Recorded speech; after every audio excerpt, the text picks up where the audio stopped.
আসসালামু আলাইকুম প্রিয় শিক্ষার্থীবৃন্দ। কেমন আছেন সবাই? আশা করি আল্লাহর রহমতে সবাই ভালো আছেন। শুরুতেই বলে রাখি, আপনি যদি এখন পর্যন্ত আমাদের চ্যানেলটিকে সাবস্ক্রাইব না করে থাকেন, এখনই আমাদের চ্যানেলটিকে সাবস্ক্রাইব করে রাখুন, কারণ পরবর্তী সকল আপডেটগুলো আপনাদেরই জন্য।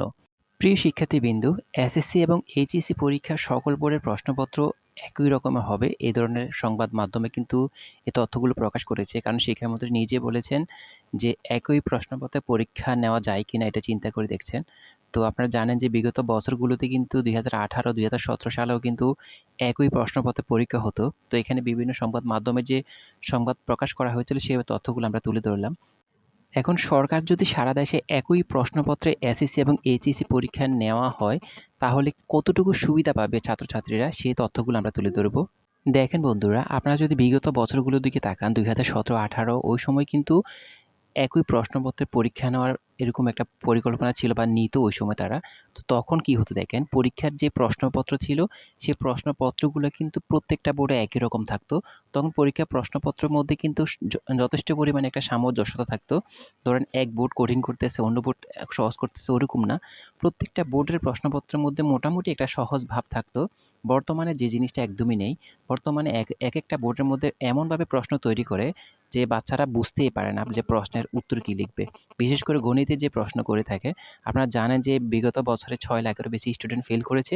গণিতের মধ্যে সবচেয়ে বেশি ফেল করেছে। কেন ফেল করেছে? কারণ গণিতের মধ্যে তারা এমনভাবে প্রশ্ন তৈরি করেছে, বাচ্চারা সে প্রশ্নগুলোর উত্তর ঠিকমতো দিতে পারেনি এবং প্রশ্নটাও ঠিকমতো বুঝতে পারেনি। তো একই প্রশ্নপত্রের পরীক্ষা যদি হয়, তাহলে এই সুবিধাটা বাচ্চারা অন্তত পাবে। সেটা হচ্ছে যে প্রশ্নের মধ্যে যথেষ্ট পরিমাণে একটা ভালো একটা সহজ মান থাকবে। বাচ্চাদের সবার প্রশ্নপত্র একই রকম যেহেতু করা হবে, ওই প্রশ্নের মধ্যে কি করবে তারা? সহজ করার চেষ্টা করবে। প্রত্যেকটা বোর্ডে একই রকম প্রশ্ন করলে তারা সহজ করার চেষ্টা করে।